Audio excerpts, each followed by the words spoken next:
The coming revolution. I have come to the conclusion that the Gaelic League, as the Gaelic League, is a spent force, and I am glad of it. I do not mean that no work remains for the Gaelic League, or that the Gaelic League is no longer equal to work. I mean that the vital work to be done in the new Ireland will be done not so much by the Gaelic League itself as by men and movements that have sprung from the Gaelic League or have received from the Gaelic League a new baptism and a new life of grace. The Gaelic League was no reed shaken by the wind, no mere vox clamantis. It was a prophet, and more than a prophet, but it was not the Messiah.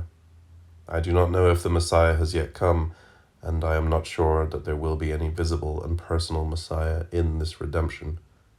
The people itself will perhaps be its own Messiah. The people laboring, scourged, crowned with thorns, agonizing and dying, to rise again immortal and impossible. For peoples are divine, and are the only things that can properly be spoken of under figures drawn from the divine epos. If we do not believe in the divinity of our people, we have had no business, or very little, all these years in the Gaelic League. In fact, if we had not believed in the divinity of our people, we should, in all probability, not have gone into the Gaelic League at all. We should have made our peace with the devil, and perhaps might have found him a very decent sort, for he liberally rewards with attorney generalships, bank balances, villa residences, and so forth, the great and the little who serve him well. Now, we did not turn our backs upon all these desirable things for the sake of Is and Ta. We did it for the sake of Ireland. In other words, we had one, and all of us, at least I had, and I hope that all you had, an ulterior motive in joining the Gaelic League. We never meant to be Gaelic Leaguers, and nothing more than Gaelic Leaguers. We meant to do something for Ireland, each in his own way. Our Gaelic League time was to be our tutelage. We had first to learn to know Ireland, to read the lineaments of her face, to understand the accents of her voice, to repossess ourselves, disinherited as we were, of her spirit and mind, re-enter into our mystical birthright. For this we went to school, to the Gaelic League. It was a good school, and we love its name and will champion its fame throughout all the days of our later fighting and striving. But we do not propose to remain schoolboys forever. I have often said, quoting, I think, Herbert Spencer, that education should be a preparation for complete living. And I say now that our Gaelic League education ought to have been a preparation for our complete living as Irish nationalists. In proportion as we have been faithful and diligent Gaelic Leaguers, our work as Irish nationalists, by which term I mean people who accept the ideal of, and work for, the realization of an Irish nation by whatever means, will be earnest and thorough, a valiant and worthy fighting, not the mere carrying out of a ritual. As to what your work as an Irish nationalist is to be, I cannot conjecture. I know what mine is to be, and would have you know yours and buckle yourself to it. And it may be, nay, it is, that yours and mine will lead us to a common meeting place, and that on a certain day we shall stand together with many more beside us, ready for a greater adventure than any of us has yet had, a trial and a triumph to be endured and achieved in common. This is what I meant when I said that our work henceforward must be done less and less through the Gaelic League and more through the groups and the individuals that have arisen or are arising out of the Gaelic League. There will be in the Ireland of the next few years a multitudinous activity of freedom clubs, young Republican parties, labor organizations, socialist groups, and whatnot.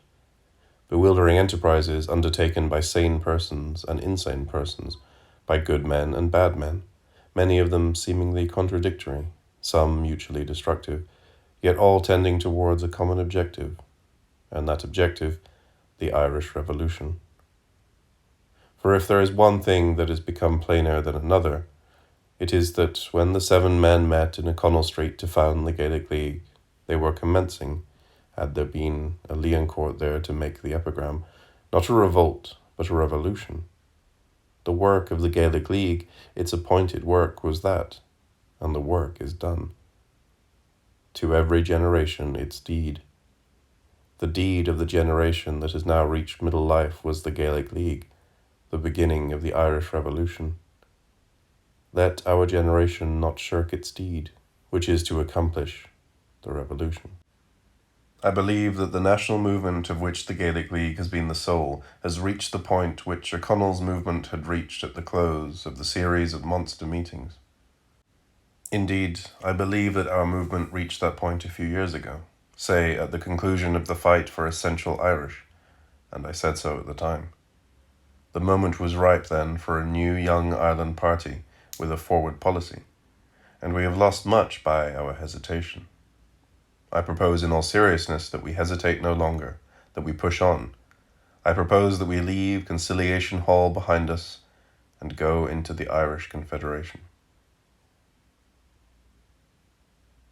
Whenever Dr. Hyde, at a meeting at which I have had a chance of speaking after him, has produced his dove of peace, I have always been careful to produce my sword, and to tantalize him by saying that the Gaelic League has brought into Ireland not peace, but a sword.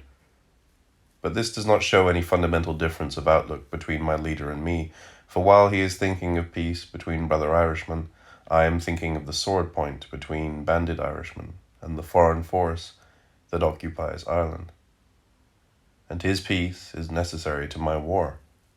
It is evident that there can be no peace between the body politic and a foreign substance that has intruded itself into its system.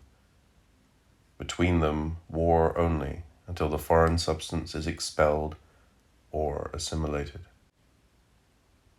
Whether Home Rule means a loosening or a tightening of England's grip upon Ireland remains yet to be seen.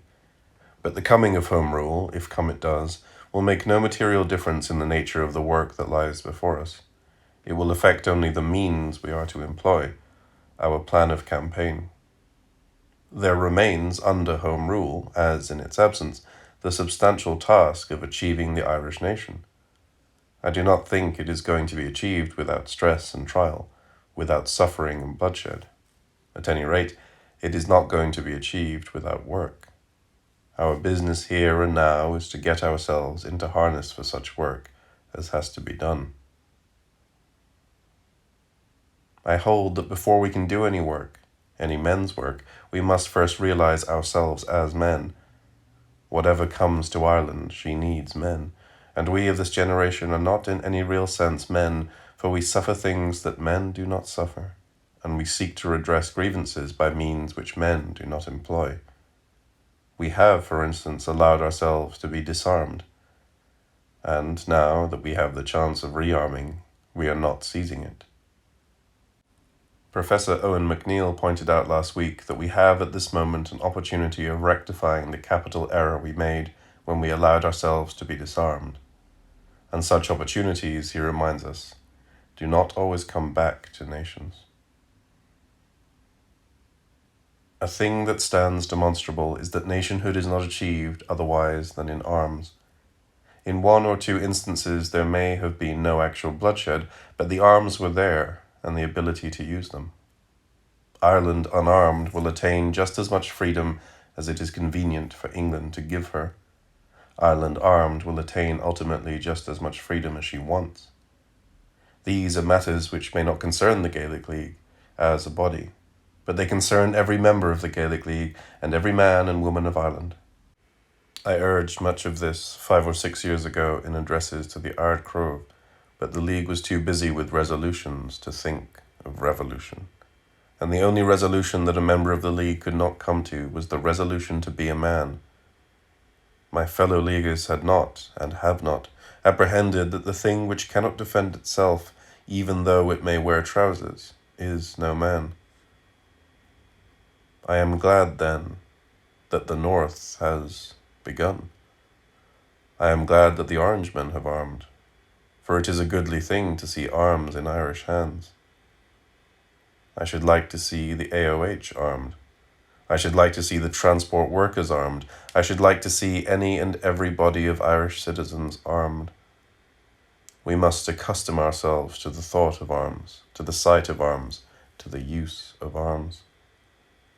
We may make mistakes in the beginning and shoot the wrong people, but bloodshed is a cleansing and a sanctifying thing, and the nation which regards it as the final horror has lost its manhood. There are many things more horrible than bloodshed, and slavery is one of them.